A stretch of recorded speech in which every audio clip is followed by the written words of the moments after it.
Doctor Luis Otero, ¿cómo le va? Buenas tardes, Alfredo es mi nombre. Hola Alfredo, ¿cómo te va? ¿Cómo está, Luis? La verdad que te voy a tutear porque tenemos más o menos la misma edad, así que si no te molesta... ¿Qué, vos tenés 23 años como yo? Tengo dos más. Ah, 20, bueno, bueno, igual somos de la misma época, está bien, está bien. Somos de la misma época, después igualmente al final de la nota te voy a hacer una postilla con respecto a eso, que te va a gustar. Bueno, dale. Bueno, Luis, en principio, obviamente, como te dijo Marisol, agradecidísimos esta deferencia, sos un prestigioso periodista de muchos años, no lo digo para quedar bien, soy objetivo en lo que digo. Y sos un gran abogado, pero también, que me interesa mucho hablar con vos por este tema, sos un excelente analista político, entonces es importantísimo. Demasiado parece ya esta altura. No, vos sabés que no. Bueno, a ver, quiero arrancar haciéndote una pregunta. Sí. Muchos he escuchado, algunas personas, voy a decir así, algunas personas en los medios, haciendo un paralelo. Quiero saber qué pensás vos como radical que sos, un gran radical. ¿Qué pensás cuando algunas personas en el medio dicen que, por ejemplo, Alberto Fernández está usando las políticas de Alfonsín equivocadamente? Ya sabés a quién me refiero, quién es el que dice esto. Bueno, yo la opinión de la opinión no me gusta darla habitualmente, no es algo que me gusta hablar sobre los hechos, no sobre las cosas que pasan. Entonces, comparar a este gobierno con nada de lo que hizo Alfonsín, está bien, no se puede comparar, en primer lugar. Bien. Nosotros no podemos ni siquiera poner en paralelo nada de lo que hace este gobierno con lo que fue el gobierno de Alfonsín. Los que lo vivimos, a mí me tocó vivirlo, era un joven profesional de los medios de comunicación, muy joven, recién llegado, me tocó vivirlo en momentos incluso muy jodidos, como la rebelión de Semana Santa y otras rebeliones militares que tuvo que soportar el gobierno democrático y que las aguantó porque la gente apoyaba la democracia y porque la gente quería la república y porque Alfonsín es inigualable. Por eso hoy es el padre de la democracia. Pero la verdad que quien compare al gobierno de Alfonsín con este gobierno está cometiendo un error histórico primero, segundo un error de análisis y tercero te diría que hasta lo puedo tomar como algo ofensivo. Claro, a ver, Luis, yo te hago el comentario porque viste cómo son algunas personas, o sea, alguien lo dice y después todos lo empiezan a replicar. Vos sabés cómo es esto, ¿viste? Entonces, me parece perfecto lo que decís, que es absolutamente ofensivo. Estoy absolutamente de acuerdo con vos. A la figura de Alfonsín la quieren usar aquellos que ni siquiera se hubieran sumado a la CONADEP porque no se sumaron y tampoco apoyaron el juicio a las juntas porque no lo apoyaron. Exacto. Tenés mucha razón en lo que decís. La verdad que comparar en épocas y en acciones, porque lo que hay que ver son las acciones, no los discursos. Claro. El verso no sirve, el relato se muere ante los hechos y estamos viviendo una realidad que no admite y en la cual ningún relato resiste, solamente la descripción de los hechos, y la descripción cruda de los hechos exige un gobierno que escuche a la gente y que escuche las necesidades reales de los laburantes. Estamos en víspera del Día del Trabajador, de los Trabajadores. Estamos en víspera del 1 de mayo y la verdad es que en esta pandemia se ha premiado no al laburante, se ha premiado al militante partidario, que no tiene nada que ver con el concepto del laburante. Es otra cosa, no es que no sean laburantes los militantes, sino que te ayudo porque sos partidario mío, te vacuno porque sos partidario mío, te acompaño porque sos partidario mío, y yo gobierno para vos, porque vos sos el pueblo, los otros no existen. Y en eso siento que le pasa a aquellos que no comulgan políticamente con este gobierno. están afuera o quieren dejarnos afuera, usando todos los recursos, hasta manipulando la justicia, única preocupación de la vicepresidenta de la Nación en esta pandemia, en la cual no dijo absolutamente nada de lo que estamos padeciendo. Nunca la escuché. Te quiero preguntar, o sea, me meto ya en el tema político, ¿crees que Alberto Fernández solo es un gran relator de la realidad? Cuando hablo de relato, obviamente es de la boca para afuera, es una cosa, y después, como bien decís vos, en los hechos es totalmente diferente. Porque hubo un discurso cuando estaba en campaña, hubo un gran discurso, y bueno, pero hoy se convirtió en un relator de la realidad, o sea, en vez de tener una acción, ¿es un relato nomás lo que dice el gobierno o lo que dice Alberto Fernández? Para mí, Fernández escribe una novela de ficción. No tiene que ver con la realidad, porque si relatara la realidad, la estaría viendo, y lo que pareciera es que no la ve. Cuando decimos que Alberto Fernández no la ve, y esto te aclaro, quiero preguntarte objetivamente, esto no es ideológico ni nada, obviamente quiero No. tu opinión, obviamente, más que tu opinión, vos sabés de esto, no es que no tenés opinión, aparte tenés información, tenés mucha visión de la realidad.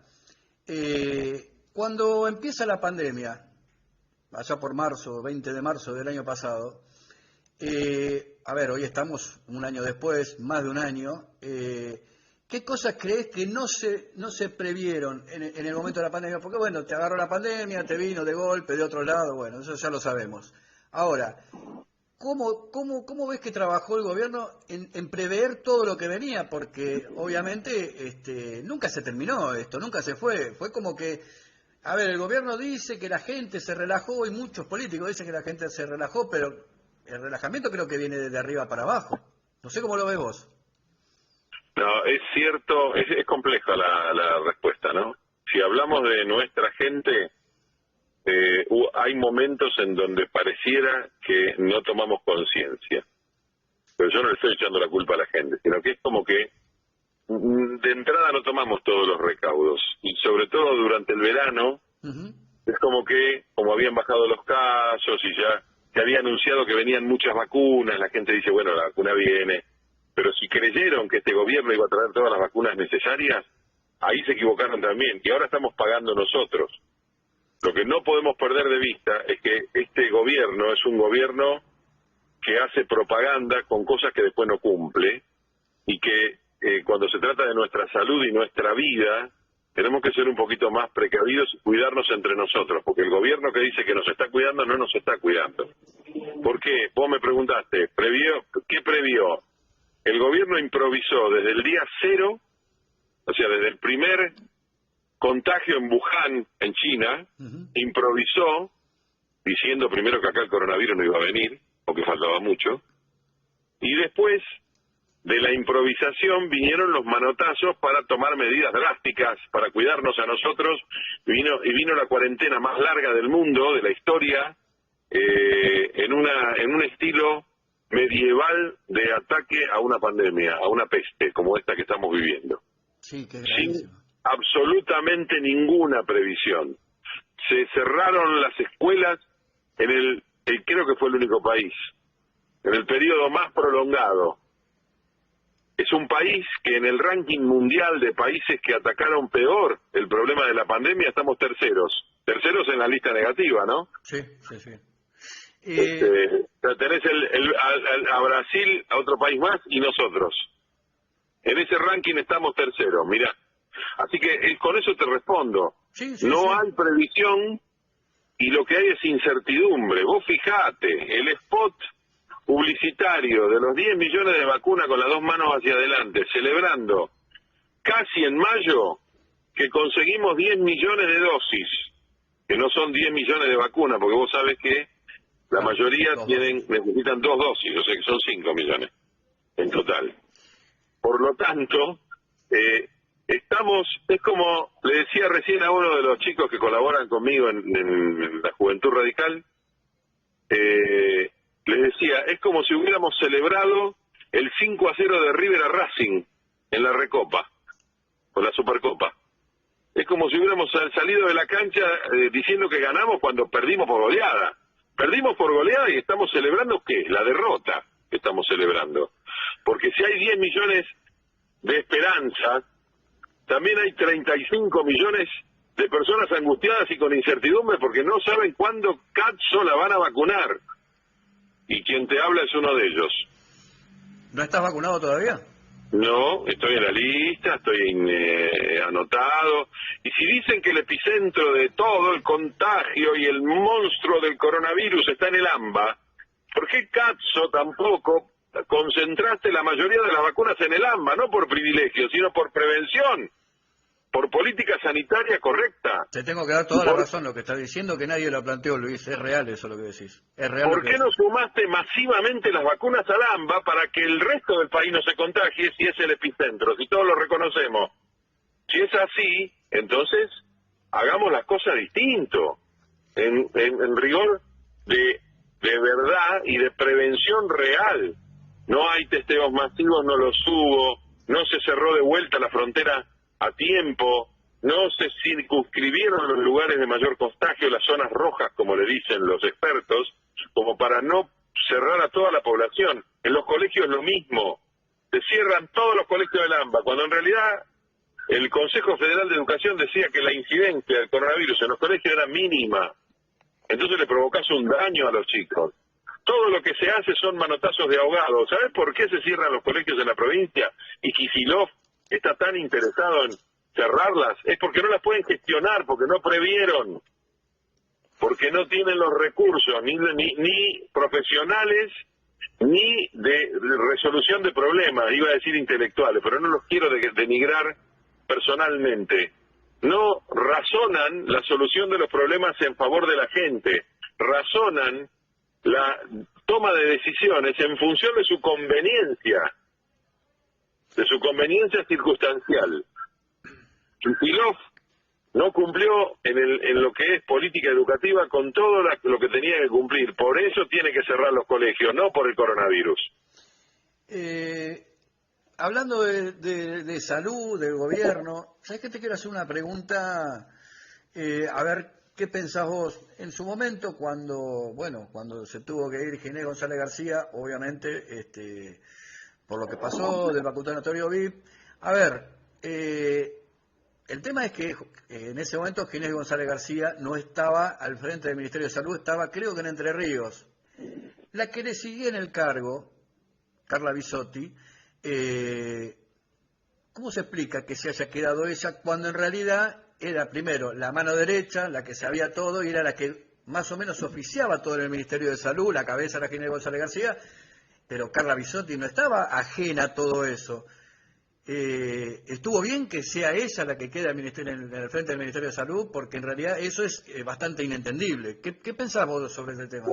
Bueno, por ahí Bisotti fue considerada ministra de Salud, o viceministra de Salud de Uruguay, qué sé yo, no sé, por ahí pensaron que estaba en otro gobierno, pero había que poner la cabeza de alguien y pusieron la de Ginés, de una manera, yo te diría, repulsiva, porque en realidad Ginés no hizo nada que no supiera ni siquiera el propio presidente.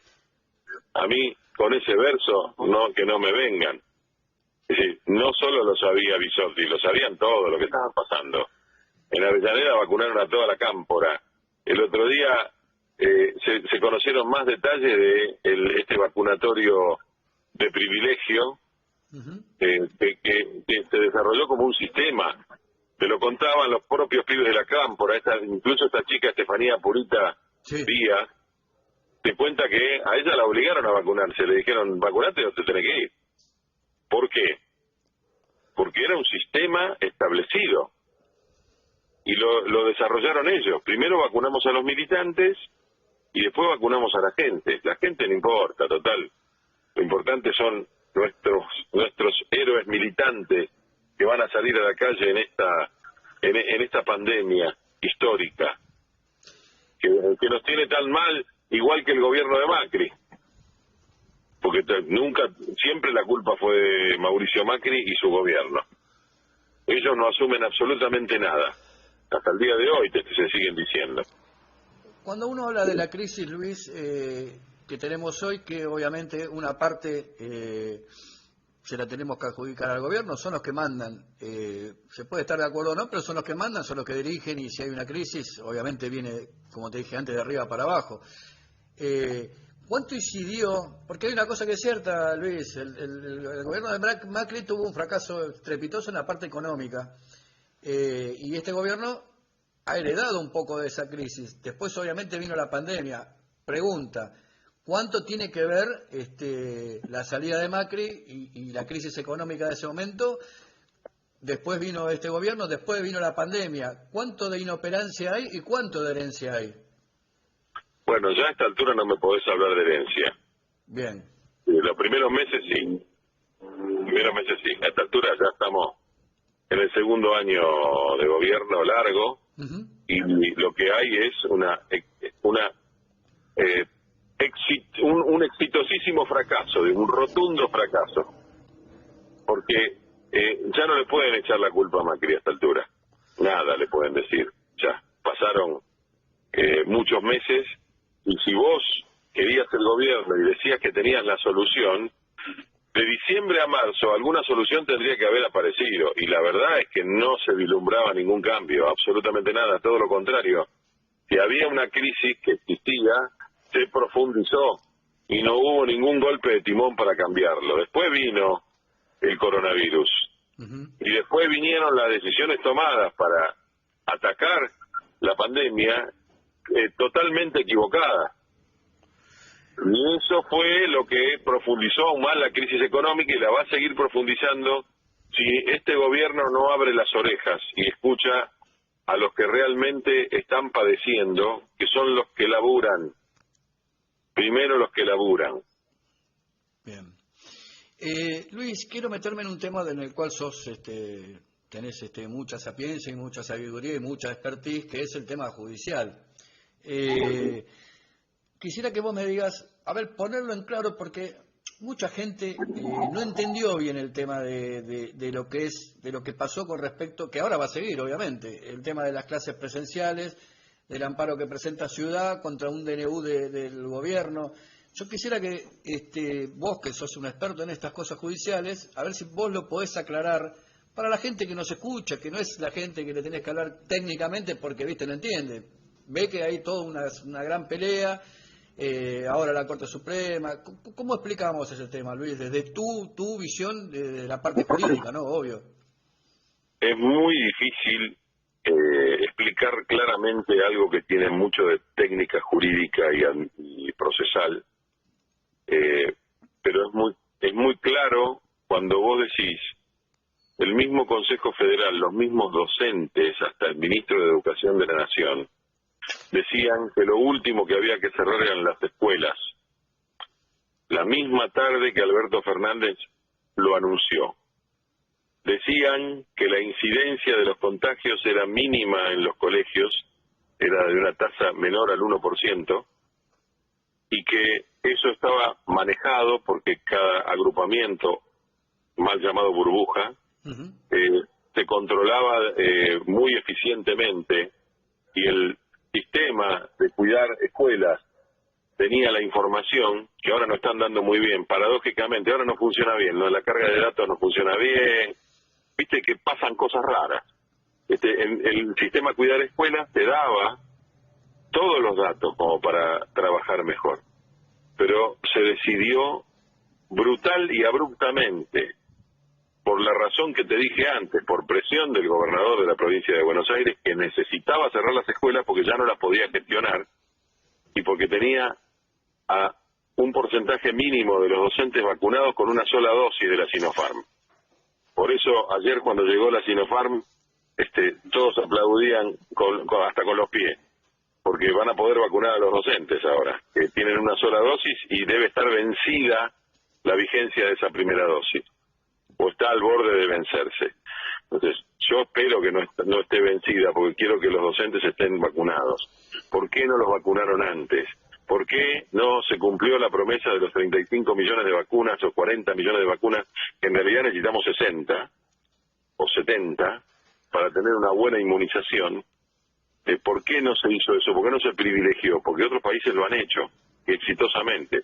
Y hay otros países que lograron frenar el virus sin vacuna durante mucho tiempo, como Nueva Zelanda, como Sudáfrica.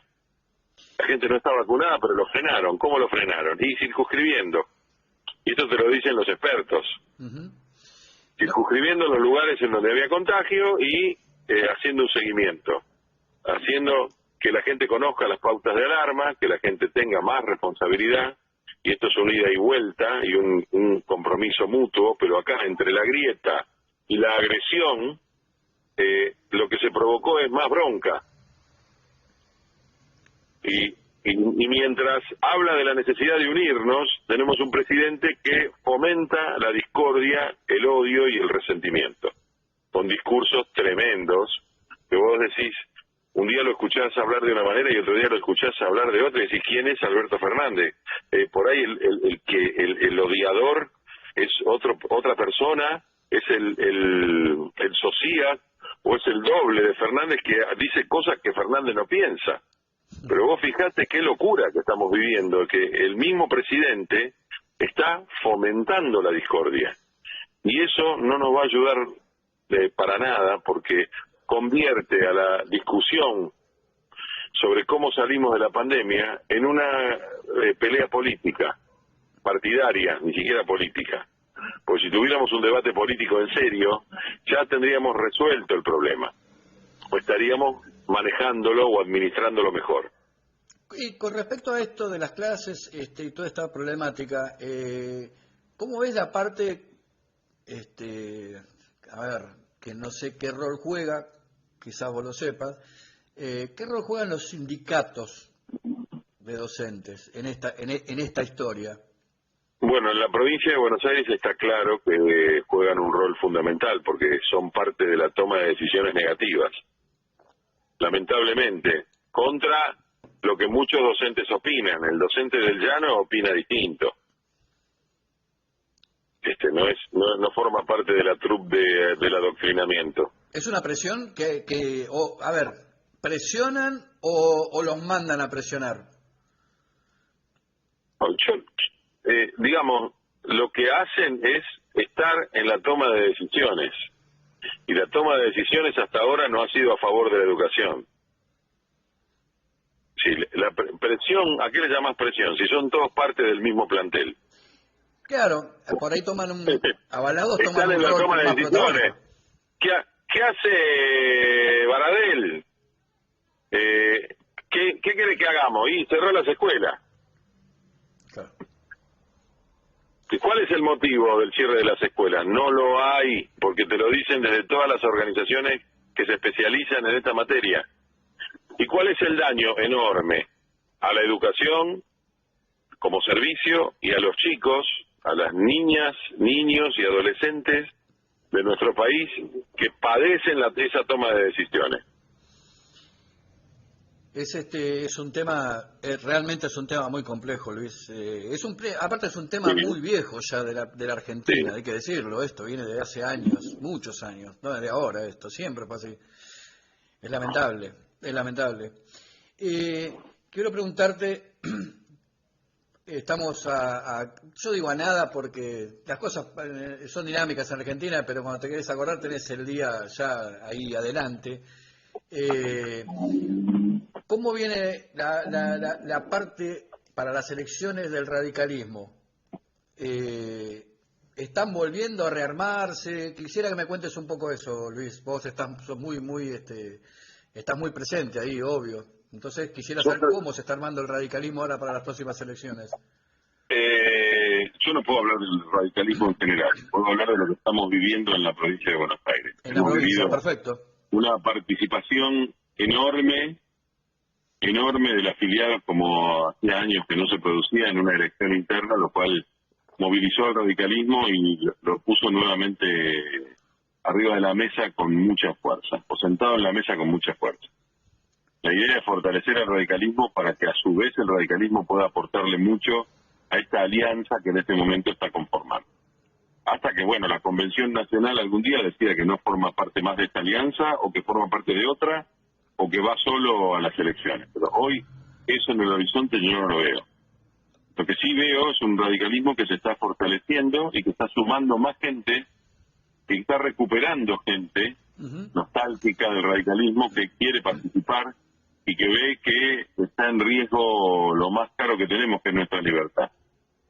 Nuestra libertad, nuestra vida, nuestro sistema republicano están en riesgo. Entonces la gente está volviendo y creo que eso va a sumar mucho para que esto cambie. Ya lo hizo el radicalismo en el 83. Claro, bueno, hay que reconocerlo. Lo que fue el radicalismo del 83, nada, ganándole a un terrible aparato. La verdad que, ¿no te parece que, ahora que me está diciendo que se están rearmando, tendrían que volver a hacer todo ese... Porque fue terrible lo del 83, la verdad que fue maravilloso, fue emblemático, fue... Bueno. La verdad Tendríamos que ganó el tener país un ahí, Alfonsín, pero por ahora no lo tenemos. Lo que tenemos es la necesidad de armar un gran equipo de trabajo, porque el radicalismo cumple 130 años este año, y son 130 años en defensa de la República, de la libertad, de los derechos humanos, de los derechos de los trabajadores, y eso se tiene que notar. Y eso es motivo de orgullo para mí, ser parte de un partido con esta historia. Quiero preguntarte por una persona, no sé si te incomodo o no, pero quiero preguntarte, ¿qué rol juega? Obviamente no está ahora en el país, pero ¿qué rol juega y jugó Ricardo Alfonsín en el radicalismo? Actualmente ya sabemos que está afuera, pero no sé si sigue trabajando, no sé cómo es el tema hoy con Ricardo Alfonsín. Hoy Ricardo Alfonsín es embajador de este gobierno. ¿Sí? Está bien, perfecto, clarísimo. Ya está. No, y no, en la interna no jugó. Clarísimo. Te voy a hacer las últimas dos preguntas y primero, obviamente, de vuelta te vuelvo a agradecer todo este tiempo, Luis. ¿Cómo viene el futuro del señor Luis Otero? Políticamente, ¿vas a ir a pelear la intendencia de Avellaneda? Eso quisiera que me cuentes. El futuro del doctor Otero. Solo Dios sabe. Yo estoy adentro del radicalismo porque me convocaron desde Juntos por el Cambio y desde el radicalismo para ser candidato a intendente en el 19. Me preguntaron si yo quería mantener ese proyecto. Algunos altos funcionarios de Juntos por el Cambio, de todos los partidos, y yo dije, si ustedes quieren, los partidos quieren, sí. Después me pidieron que me involucre en la estructura orgánica del partido y me involucré. Se dieron las elecciones internas en Avellaneda y hoy soy el presidente electo de el comité de distrito de Avellaneda de la Unión Cívica Radical. Y ahora se trata de trabajar para estas elecciones legislativas y para la intendencia faltan 2 años, más o menos, un poquito más. Sí, yo hablaba entonces, de aspiraciones. Lo que te puedo decir es que yo digo y sigo sosteniendo que me voy a postular para intendente si los partidos quieren. Pero mi vocación es esa, porque para eso me llamaron, no para otra cosa, para servir en ese ámbito. Después, bueno, el partido al cual pertenezco y el resto de los partidos de la coalición dirán cuál es la mejor estrategia para adelante. Sí, de todas maneras. Viste que uno puede querer muchas cosas, pero uno no está solo. No, pero sos un gran referente para Avellaneda, Luis, eso hay que decirlo y eso se sabe, sos un gran referente. Creo que de una votación interna la verdad que la cabeza de eso sería vos, eso es absolutamente real, trabajaste mucho, seguís trabajando mucho por Avellaneda, o sea que serías el candidato lógico. Esto lo digo yo, Bueno, bienvenida y agradezco tu apreciación. Yo estoy disponible. Perfecto. Yo estoy disponible y esta es mi idea. Ahora, no muero por un cargo, no muero por tener un título. Pero aspiracional, ¿no? Mi único proyecto no es personal, es servir a mi comunidad. Ese es mi proyecto. Excelente respuesta. No sé si vas a tener respuesta para la última pregunta que te voy a hacer. Quizá no la tengas, quizás sí, no lo sé. Pero te quiero preguntar. ¿Qué es más emocionante para el señor Luis Otero? Y escúchame bien lo que te voy a preguntar. fue más emocionante, se te llenó el corazón mucho más en que estas dos posiciones que te voy a decir. ¿El gol de Chango Cárdenas o el gol de Maradona a los ingleses? No, yo te iba a decir cuando mi nieto me dice el pequero, abuelo. No. No, y hablando de fútbol, fue realmente, después de 35 años en cancha de Vélez, el pitazo final del árbitro que dio por terminado el partido y nos dio el campeonato después de 35 años. Eso, desde el punto de vista futbolístico, no se compara. Porque pocas veces he llorado en una cancha y ese día se me cayeron los mocos. Bueno, eso habla de la otra pasión, que es Racing, ¿no? Obvio. Sí. Luisito, de verdad que te queremos agradecer muchísimo. Voy a poner en el subtítulo lo de tu aspiración a intendente, porque es obvio y es lógico que lo pongas, si me lo permitís. Sí, estoy disponible. Perfecto. Estoy disponible. Perfecto. Te queremos agradecer muchísimo. La verdad que muchísima gente, mucha gente estaba esperando esta nota, por eso de vuelta el agradecimiento para con nosotros y bueno, nada, estamos acá a disposición para lo que necesiten. Bueno, un abrazo grande. Gracias. Feliz Luis. Día del Trabajador. Muy feliz día del trabajador para vos, Luis, mañana. Abrazo enorme. Igualmente, Chao, Luis. Gracias. Hasta luego.